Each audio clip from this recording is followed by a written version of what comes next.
It's Tuesday. Oh my gosh, it's Tuesday. Chit Chats with Cat and Nat. And it was just so weird when I was looking back on our Facebook Lives and how it truly evolved into a podcast. I know. But it really was the same thing.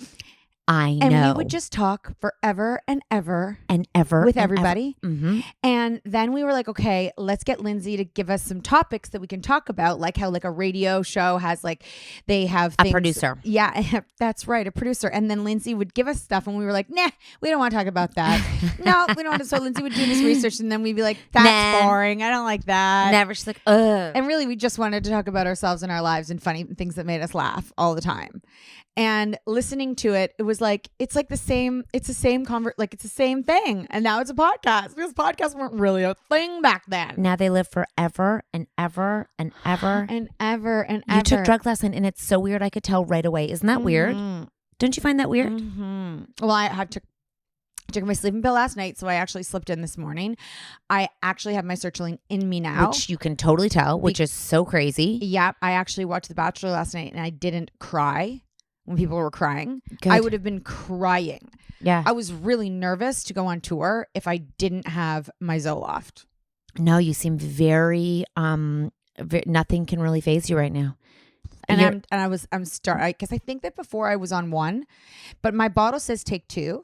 So I've just been taking 2. I can tell. You'll get that you're going to get, and then I'm like, Natalie. I know I had it and I was like, so yeah, sometimes if you take too much Zoloft, you can kind of be out of it. But it's the same feeling as after people that get like a runner's high or a workout high, which I know you don't get. But I saw you get it all day? No, it just comes in like a stare. It just feels good. But I get it after running and working out. And Teddy was like, I love that feeling after working out. I think Max gets it too. Remember I said that to you? Does he get kind of just like... No, I can't. He just is so sweaty. Remember I said he must like that feeling because it feels psychotic. Like to see someone do that, it feels psychotic. Yeah. Like it looks like a psychopath. When you want to work out like that, I feel like you're psycho. Because who wants to be like out of breath and sweaty and not be able to breathe? But then you got it right after his workout, you got to look at him. Does he have this like moment of like calmness? It can last like 5 minutes. And I saw TJ after his game. He had 3 hockey games and like in the same day. And I saw him after and I went to the locker room and he was just like that. And all the kids were talking around. I'm like, he's having it right now. Doesn't even know. I'm like, oh, doesn't it feel so good? And Teddy said, I like the feeling after a workout. I go, that's a drug. Yes. I don't get it. I know. I told Teddy that. I said, I know that feeling and I get it. And I said, Kat doesn't get it. I think I get it all day. No, it's a really, it's just like this Oxycontin. Feeling. It's not Oxycontin. No. What's it called? But it is Oxycontin. No, it's not Oxycontin. Serotonin. I think I run high on serotonin. Serotonin, yeah. Doesn't it make you sleep, serotonin? Come on. What's the drug? It's Oxy. It is serotonin. No, it's not Oxy. Your body naturally releases. I think it's serotonin. Endorphins. God damn it. Endorphins. It's an endorphin. Yeah. And actually, I think that, yes, Zoloft gives you, wait, what's serotonin? Sleep. Are you sure? I don't know. I'm lying. Melatonin. Same. It releases, which helps release serotonin. Okay. So something in my Zoloft gives me, gives you more feelings of happy, like it allows you to feel happiness. How long were you off it for? I think it was like 2 months. Your kids are going to be like, whoa. I know. I'm going to have to make a conscious effort to be a good mom.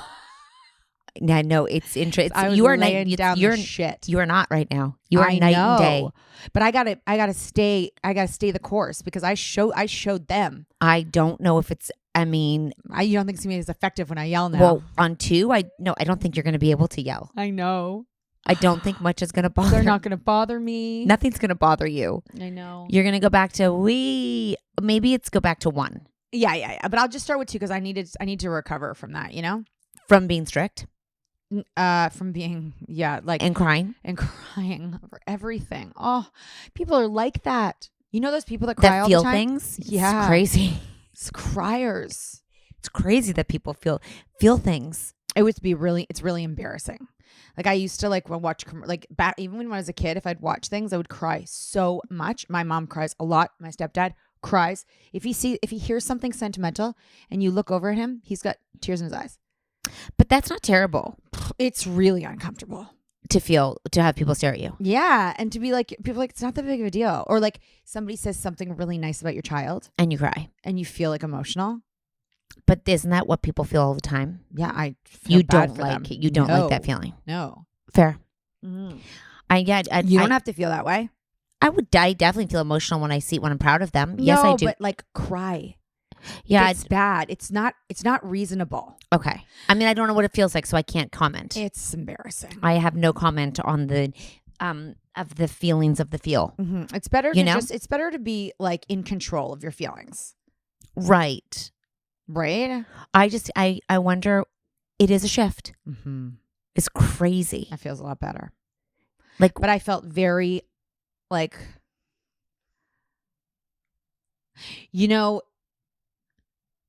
I would be more of a crazy lady. I would be like intense. Yeah. I would be like I would probably have a problem. Like when I went up to that group of kids and I asked her if she was okay. I know it was the right thing to do because these guys were like attacking this girl. I know it's the right thing to do, but I don't know if it would have bothered me as much and that I would have had the gumption to walk up to a group of big people and say that. You wouldn't have. No, because you just don't. It's like this. It's okay. I mean, it's like watching. It's also kind of like, it's not really my problem.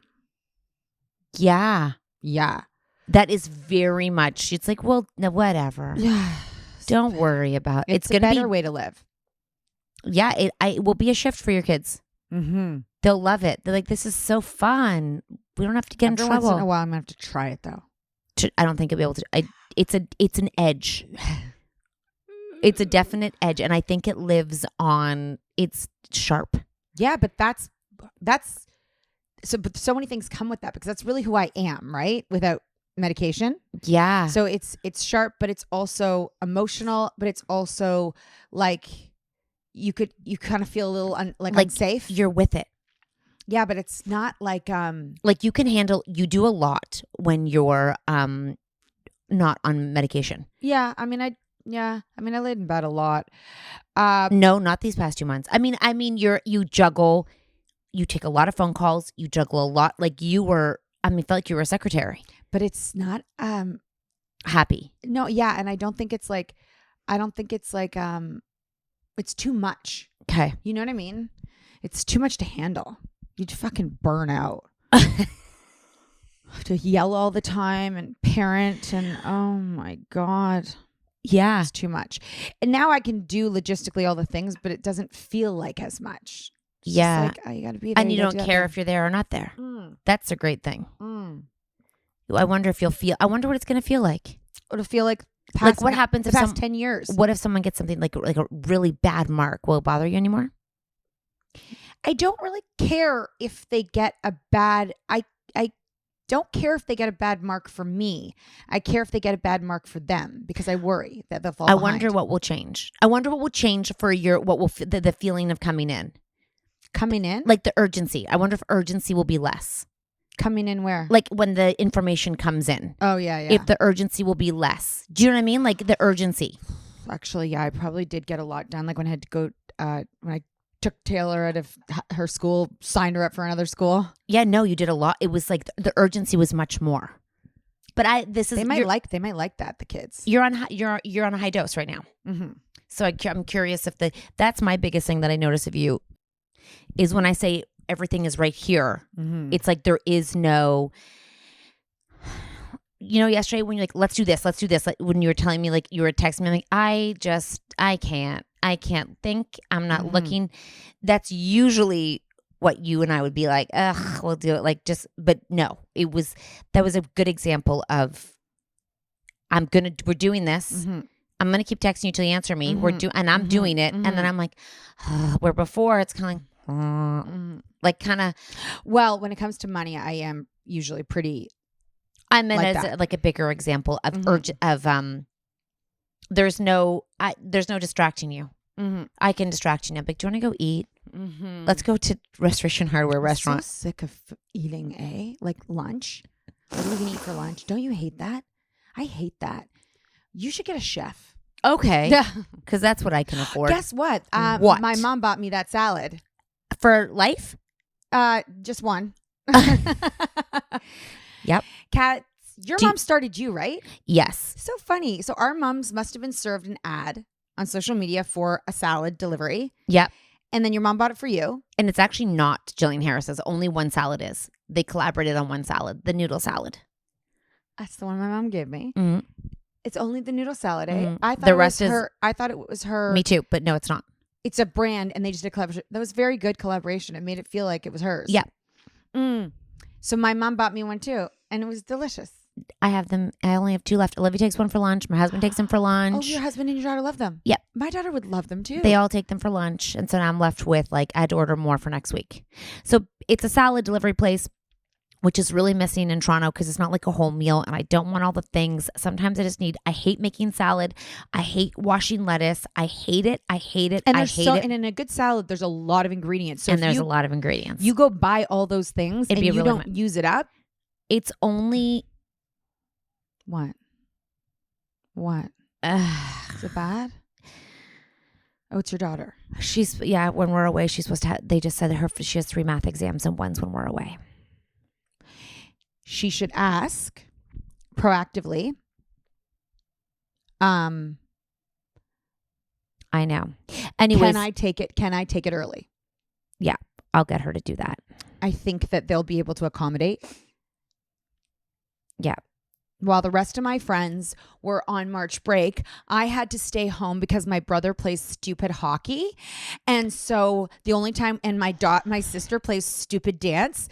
And so the only time that we could go away is at this time. And my mom booked me a vacation and I'm really serious about school. So could you please see if we could make some sort of an alternative? Because otherwise I'm a slave to my brother and my sister and I'm the oldest child and nobody even cares about me. And then she cries on the floor. I know. I'll see what I can do. I was like, it's a really good experience for you to come do this. Anyways, the salads are delicious. They all take them. And I am very happy with them. Yeah. I know, but we're sick of cooking. I've been doing it for 10 years. No, sorry, 15. 15. I know. Fucking over it. And I'm... What did your daughter... Olivia made dinner one night. I want you to know that when I was in high school, my mom definitely did not have a passion for cooking.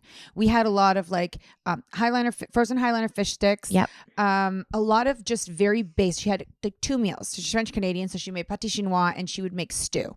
And everything else was just...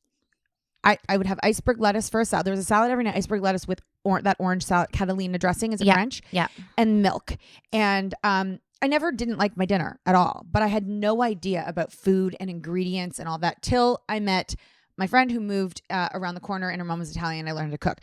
From that moment on, I had a passion for cooking. I would make dinner for the family every night. So she made a 1-pot pasta that you bake that you didn't have to cook the noodles. Oh, it's genius. So she made it. So good? Did everyone like it? Well, my kids don't like things baked, pasta baked, but Olivia and Mark liked it and Chloe had a bit. So Olivia and Mark both liked it. Max wasn't. Max is really tricky with he likes complicated food. Yeah. He likes meals. He likes He likes pork tenderloin with and if it's pasta, it's bolognese. He'd be very happy in my house. He liked today for lunch. He had bolognese lasagna from the butcher that's made there that I heat up. So how does he heat it at school? It goes in a thermos. I heat it up. I cook it before he goes in a thermos and off he goes. He'd be a great Italian boy. And Olivia finally saw. No, she's like because I went grocery shopping. I'm not joking when I say this. I went grocery shopping in the store. Yep, because I was waiting at the dance competition. So I spent $400 at the grocery store to get snacks and fruit and food and feeding a family of 5. It's very expensive. It's very expensive and I hadn't done it and I've just been doing little bits. I'm sure it added up to the week. But the reason I do little bits is because everything is eaten no matter how much I spend. So I got the big box of cracker cookies, the Sash cookies, they're like the ginger snaps and the chocolate snaps, like cocoa snaps. Yes. The big one. Good. Gone. He ate the whole thing. That's the thing. I'm like, if I get the big one, they're just going to eat the big one. It's gone. But then I guess if we get the small one, we have to, but Mark is I went on Sunday. It is now Wednesday. So Mark gets really kind of annoyed, quietly, but I know if I buy anything at the grocery store and not at Costco, and you have a Costco son. I get it, but it's expensive. He is just, she goes, he eats so much because they now see it's all gone. She saw it all come in because she helped her dad undo the groceries. and it's gone. Gone, yeah. The fruit is gone. I had the big pint of blueberries, like the big long one. I saw him eating it like it was like very nice that you buy berries. I cannot buy berries in my house because before I am done undoing the groceries, they're gone. They're gone, and they're too expensive. So when I went to the big grocery store, they were like $4.99 for the big one because you can get the apples, deals. Oranges, grapefruits, pears, plums, nectarines, all. But I can't do berries. It's just I can't handle it. It's annoying. I just grapes gone. Everything's just gone. And I'm like, she goes, this is crazy. I go, thank you. Mm-hmm. Thank you for acknowledging. You literally have the teenage boy that everyone says eats you out of house and home. And my mom used to come over and be like, there's no food. And I'm like, I went grocery shopping. And so now that she lives here, or like when I'm away, just dying. She is like, I understand. I know. And yesterday, my daughter came downstairs and she's just in a fit. There's just no food here. I will buy anything you want. Tell me what you want. They don't want anything. I know how they feel. Gosh, sometimes I go into the fridge. I mean, there's food in your house right now. We don't want to make what's there. No, I don't want to. No.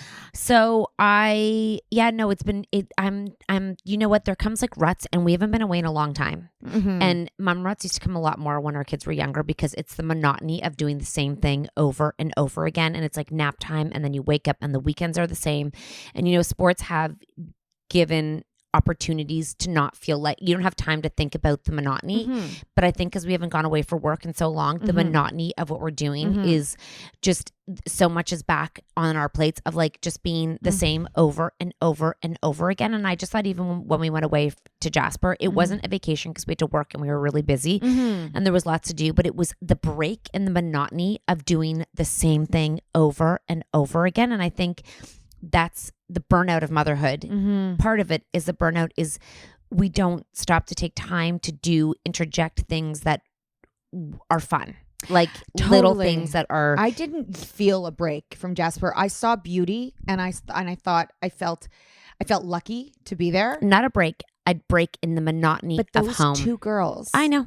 Didn't give us a break. No, they didn't. From their problems. No. But I expect that.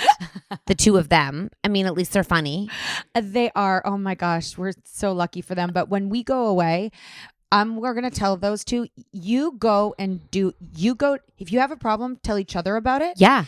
I mean, if something bad happens, let us know. But go, and when you come back, we want to hear positive words out of your mouth. So when they went and lived together, when I took them to Dominican last year and they stayed in their own room and they didn't have access to me because they were far from me too, right? Like it was sort of, I was like, bye. And I left them. I trust them. I know they're capable. I taught them, don't open the door, lock the door when you go to bed. Yeah. Don't open it. I trust them not to leave, and I trust them not to make dumb decisions. And, Dominican overall is like safe. Yeah. But I feel like it was really good for them to not have such access. And we'd go visit. And she did barf there, by the way. Mine. No, mine. Yours. Oh, I know. And I slept with Taylor and she went and barfed in there. And then I swap back again. I'm like, hi, Taylor. Your friend's barfing. She'll be right back. Taylor and Olivia and Max and Tucker will share a room, right? I guess if the girls can handle those four. I don't even know how the rooms go, but yeah. I think it's 3 family suites. So the 4 of them will be locked in a room. I know. So funny. They all get along really well, I think. Yeah, so they're all going to share a bathroom? One bathroom? Yeah. Hopefully there's 2 bathrooms. That would be nice because, Taylor and Tucker and TJ all share a bathroom now. She hasn't shared one with Max yet. True. They're all going to argue over their hair. Oh, yeah. It's going to be a gong show. That would be so funny. Oh, they should get cameras on them for that. God. So we're all going away as a family. It's been so long. Yeah. And I feel like it's a nostalgic thing for these kids because they're like, we haven't been away together in so long. We have not because of life. Yeah, they're going away. It's going to be super interesting to see their, it's funny. You underestimate. Okay. So puberty is such a weird thing because not only is it physical, but it's also developmental, right? And it's a shift that you can't, you can see as a mom. I can feel when they're coming. I can feel when it's coming, and I've seen ones coming for a little bit now. I'm like, it's coming, and it just kind of sneaks up on you, and then it's sort of like all of them are on different paths of development emotionally, physically, and then like mentally, right? So they're all kind of doing these things. And right now, I would say 2 of them out of 1, 2, 3. How many teens do we have? Let's just call those 2 teens. 5? 5. Yeah. 5 of 7. I would say 2 are very much traditional teens. One of mine, one of yours, where they care. Yeah. Where they care about the way they look and their status in the social circle and like kind of like this. It's a vibe. It's a feeling. You can tell it. You can see it. They're very socially aware. They care. They are watching. It matters. It doesn't even matter if you're going to the store. It matters what they're presenting. And the other ones, I would say, just are kind of like, so like, kind of like in their own. I have, just thinking about that, I have one, I feel like they're almost resisting moving into that. Yeah, I would say. It's like they're holding back. Yep. Yeah, I would say, yeah. Well, it's like he doesn't want to go there yet. All his buddies running. I know, which is funny because they're in different grades. You know what I mean? Funny. Like the friend is, quickly. Yeah. And they begin to pull away from you and they don't tell you, like, it's like the 3 that are really close still tell us everything, talk about everything. The other 2, it's when they become quiet, you're like, And it's something you can't, and this really will become a Monday podcast. We can go deeper into it because it really is for the common parent. But it is interesting to see what that trip will be like with 7 teenagers, all with different. 5, yeah. Sorry, 5 in the 2. All sort of like a pack. Yeah. But very aware of different personalities within the pack and priorities. Yeah. It's fascinating. Gonna be fun because we haven't done it in a while. It'll also be a really different trip for us to observe, and like really we only have to worry about 2. Yeah. In terms of safety. Yeah. In terms of being, and those 2 are so independent. Yeah. The 2 are very independent, but I would never trust her on the beach by herself. I'd never trust her in the pool. But like no. The other ones, they could be kidnapped. Or they could, fall and not be seen, or in the pool, like just stupid things where they're still so little that they don't necessarily have the total wherewithal. They'd be fine with the older kids, but the little ones can't go off on their own. The big ones probably could go off on their own and we probably won't see them. They won't because they're obsessed with us. The 2 might go off on their own, but the other ones, they'll just. I know. They'll just be. You know what I'm also wondering is, how with our babies, how, I sounded like a cat. Chloe leads TJ and TJ follows, right? Like she's the boss of him, and he likes it. I would say even with his cousin that's that age, she can boss him around too, and he follows. Yeah. I wonder if that will always be that way. And I don't think that he doesn't like it at all. I think he likes it. You know what I mean? But he's different with his like siblings or with other kids than he is with her. Yeah. And maybe it's because she is the boss, with him. I wonder how long he'll like it for.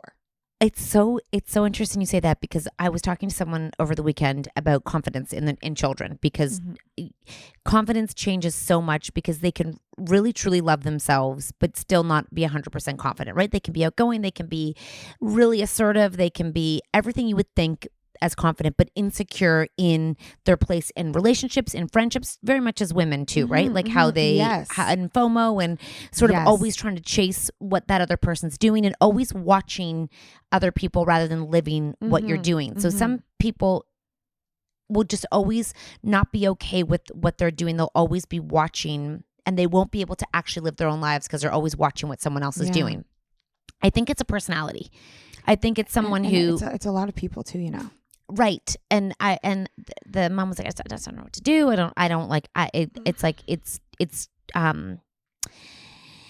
curious. Was she talking about her daughter or herself? A daughter. Okay. Just because she's like, you would think that this person is so outgoing, but then it's curious that the confidence isn't there because you can swing the person, right? So when you have a kid who isn't 100% confident in relationships, you can take them, and the one who is confident can take them and swing them all the ways. I like you, I don't like you. And the one who's not confident is always reacting, right? So the minute you can not give a fuck, people stop playing around with your emotions. The minute you can like put a boundary in and be like, is the minute that other person is like, they don't even know what's happened, but they know they can't do it anymore. And the other thing about when you do stop giving a fuck or whatever, this is like, it's kind of like a weird thing, but you actually look cooler to other people. So people, if someone can just be like, I don't know, like give a fuck, people are like, oh, there's something about that person. And the people are drawn to those people who are just okay with themselves. So it sounds crazy,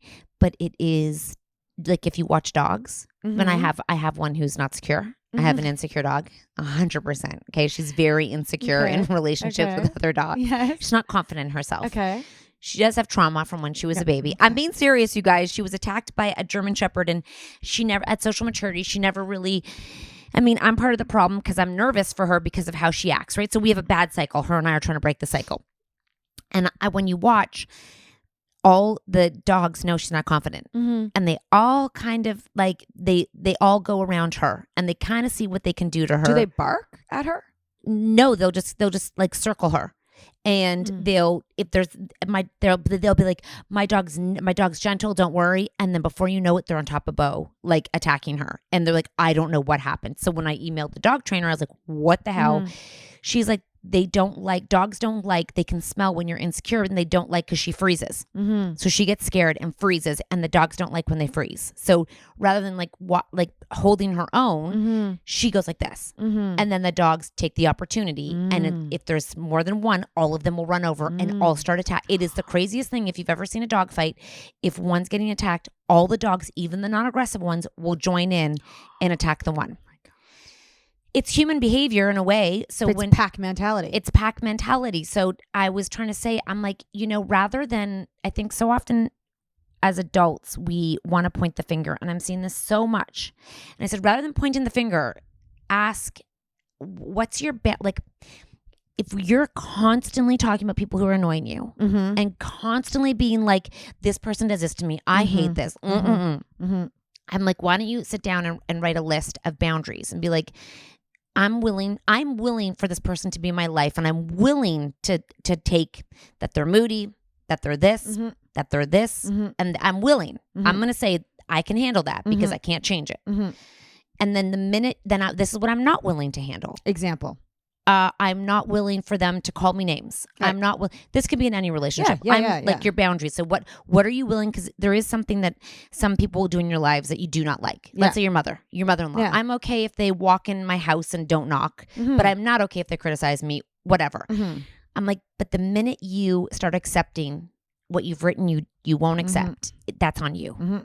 Because you're never changing this. And I think so often as people, we want to change this. We want to change the person rather than take responsibility for what we're willing to accept. And so it's absolutely one of my favorite lines ever is, you teach people how to treat you. Yep. And when they know what your boundary is, and you've made it clear, they know they can't step over it, then you won't be treated that way. But most of us never do it. No. We just keep taking it over, and then we complain and we're like, this person. But if you keep taking it, so I'm like, try to. But you know what the other hard thing is being consistent on your boundary, right? It's like sometimes you're in the mood to have that boundary, but then another time you're like, hey, I can be lenient. That person then doesn't know where they stand or how to act around you. Totally. So that's why you have to write it down and be like, they continually cross this line, and you'll never. I wonder who you're talking about. You'll never change. You're never going to change someone's behavior.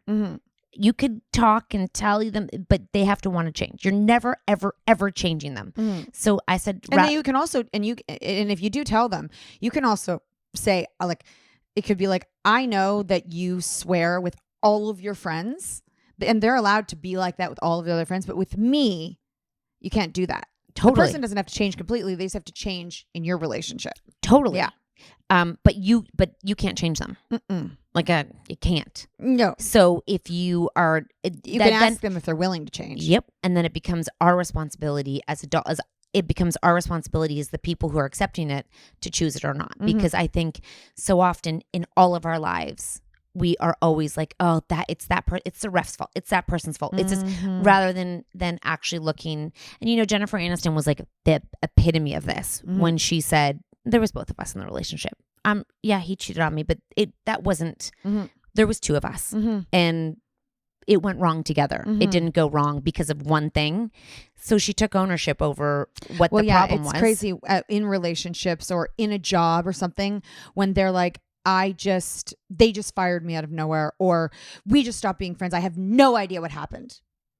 It's not that way. No. But you don't hear many people being like, yeah, it didn't work out because it was part me, part them. It's always someone else's fault. And that's what I think. It is so amazing when you hear a couple though that's divorced and they say that. They say it was both of us. We just weren't, we grew apart. We weren't right for each other from the beginning. In most situations, it's unless you're a victim of something terrible. Yes. In most situations, there's two parties. In every situation except for something that's a relationship and something went sideways. It's both of you. And I'm not saying that to victim blame, but like if you allowed that boundary to cross and you knew it was wrong, that is you. Because if we just expect everyone else to change around us, I think you just continually have a lower standard for yourself and your self-esteem continues to drop. If you go with a group of people that make you feel bad every single time, rather than bitching about it, be like, they actually make me not feel great about myself. I'm not going to keep going there. I'm not going to get mad at them. No. I just choose not to go there. And this is your life. And like, I know people like life is short, but like every day and every moment is a moment that you get to choose how you feel and who's around you. And also, don't you just like, if you can let go of caring about what other people are doing in their lives, like if you can just let go and not personalize what other people are doing in their lives, do you know how much easier everyone's life would be if you could be like, not get mad at what someone else is doing that doesn't impact you? Like, why the fuck do you care what I'm doing? If it doesn't impact, what are you getting mad at? Who the fuck cares if I do X, Y, and Z? And when we're obviously we have our business on social media and we see so many creators with so many people mad at them for them just being them, so mad at them, mad at them for changing. Like, why are you watching? Why are you here? It's such a weird thing, but I think that there are just some people who need that toxicness. It's like it fills a bucket that they need in their lives. Is it? I mean, what the fuck is Reddit? Yeah. Why do people participate in that? And love that. I guess it's tabloids. Yeah. I guess we like to feel better about ourselves by making other people seem less than. Didn't Kate really put everyone in their fucking place? I mean, I feel like there was like sort of a life lesson for everybody there. God, that everyone's got yes, 100%. So I'm talking about Kate Middleton. Everyone's saying that someone was having an affair, someone was doing this. I mean, apparently he was. Okay. Like apparently, like that was historic. Yes. Not even. That wasn't the first time it came out. Which is I've heard about it years ago. I didn't. Yes. I was mind blown when that came out. I have people in my life that are into the royals. I know. That's why I said go fact check this. Yes, but and you know that she's anorexic and all this stuff, and it's like, oh yeah, she got a bag and she got. I have fucking cancer, people. Just, I know. By the way, and everyone was just, I don't know because I heard the British media is just so terrible, but like everyone's just like, oh, well, I feel bad now for everything I speculated. But the hard thing too is when you put yourself in the public eye, it's like you're putting yourself out there for people to see and to judge and to have opinions. I think, and the royals, I mean, everyone's got a story and they have a shit ton. Like we don't know half of what goes on behind the scenes. But what I will say is that their livelihood is based on being like that's how they're like her, they have to be, and her not showing up is something that is unprecedented, and it is unprecedented because she's sick. But it's so out of the norm. It's like our business that she attends, and if she doesn't attend, we need to know why. They kind of, I mean, I'm speculating, but they kind of that's what they do. That's their life is to go show up. Like that's their job. I mean, even if, like thinking about a talk show host. Kelly Ripa just doesn't show up at work. Everyone's like, where is she? It's kind of our business to know where she is. Yeah, they have to say something. They could be like, it's a medical emergency. Yeah. Like, okay. But I guess if something happens to one of the royals, the whole monarch, something can happen, it seems, to the like monarchy. Like something happens. Like, I don't know if it can fall. I don't know if it can, like, I don't know. I don't really get it. I don't get if it like, it's like a government and it just falls. And then if can only one person not run it? I don't know. No. I have no idea. This face is, I have no idea. Also, they live with all those people. They'll have to live together with your dad and your mother-in-law, and like all live together and work together. I don't. And then the kids, where do they go to school? What do? They just go to school and come home and have play dates in the playground? I mean, I see them getting dropped off at school. Do they have play dates in the castle? With the grandma they have and their the own thing? house? I don't know anything. I think they have a house on property. I think so. Can they go to the mall? They have a cottage? No, I don't think they can go to the mall. They can't go to Harrods on the weekend. Do they go play like drum lessons? Soccer? It sounds like the worst life. So they come home on the weekend and they like have to wear suits and then like not watch TV. Do they get screen time? Probably not. Oh my God, they're like aliens. Yeah. Do they get to play like Fortnite and do the Fortnite dances? Like take the L, take the dubs. If someone took the L of them, would they even know what that is? I have no. And do they get to play with other people and like smack talk each other? I did tell you though that we had like a guy that we know went to school with him, with the princes. Both. Well, they were the age of us. Like, they were the age. So it's Were they allowed to go party? Yes. I know Harry did. Yes, did William? Yes, they did. They'd hang out on the weekends and do stuff. Oh, they play polo on the horses. No, because this guy that I know, he didn't play polo. He was like normal. You play soccer and football? I made out with him. You made it. Basically, you made it with the prince. Oh my God! You could probably see the royal like bloodline in you. Oh my God! You should probably go to the monarchy right now and help out. Let them know. Help out. Go help. Help out. I'll be the nanny for the kids. No. Oh, you wouldn't pass. No. You would not pass. No. You would have to get off all the sertraline. All this whole lot. You would have to be. Wait, before we go, I have to tell you one crazy thing. There is an actual job where you go to London and you go to nanny school, London, England. And it's nanny school and you learn how to be a proper nanny for rich people and you have to graduate and it's like a 3-year nanny course and then you graduate as a polished nanny with all the etiquette and then you can get hired by famous people and you get flown to places as the nanny but you have to have that education. Yes. I know someone. Remember I was talking to them? I'm like, what? She's like, yeah, she's in nanny school. Yeah. It's called something, not nanny school. It's called something. They're called something. I was like this. What the fuck? You're telling me there's a school for how to be a proper nanny to rich people? That is, what world do we live in? Because they probably learn about discretion. There it is. That's the word. Yep. How to be a nanny without being too loving. Like love them, but don't love them too much. Don't get too attached. Let's look at the course. Okay. It's so much money too. But they make so much. She said that I talked to a mom whose daughter was in it. I can't remember where. Remember I told you this after? And I think she makes the mom's like, she makes so much money for like a weekend because sometimes they'll hire them to go somewhere for this amount of time and then they go back. It's like an agency from the school and makes thousands upon thousands upon thousands to be the nanny. And if you're really high up there, you make so much money. And you must go on private jets everywhere. Oh, yachts, jets. Like you basically travel the world. But you don't really get to have your own life or social life or anything. I think you have rules with what you can and can't do. And you probably get tested for everything. I'm going to have to look it up because when she was telling me, and she was like, it's a great experience. And then she'll come home and be a teacher eventually. And I was like, wow. Yeah, I don't know. When I had to be a mother's helper at someone's cottage for, I think it was a week. You want to die. I cried at night. I don't think you see the people. I think you take you just go with the kids. You go and and there's probably more than one of you. Yes. There is probably a team. I actually had one with me, but she only spoke French. She was from Quebec. They had got her from Quebec. So the two of us would kind of play cards, but she only speak English. So I was like, oh. Did you have time off? Just in the evening, like when the kids were asleep. Where would you go, to your room? I guess I would sit in one of the living rooms with this girl. We didn't really speak English and the parents would all be together, but it was awkward because it's a cottage. So you're sort of all together. It's like the parents are always watching and the kids obviously want to be with the parents. Terrible. It was, and the family is so lovely and I'd babysat them so many times and the parents are so cool and nice, but I also had to drive all the way to the city with the dad. By yourself. Did he make conversation with you? Yeah, and he was probably so normal for him, but I was dying the whole time. 2 hours. All I wanted to do was put your headphones on and sleep. Your Walkman. And I was in the front seat. Terrible. Oh, never again. Never the dad.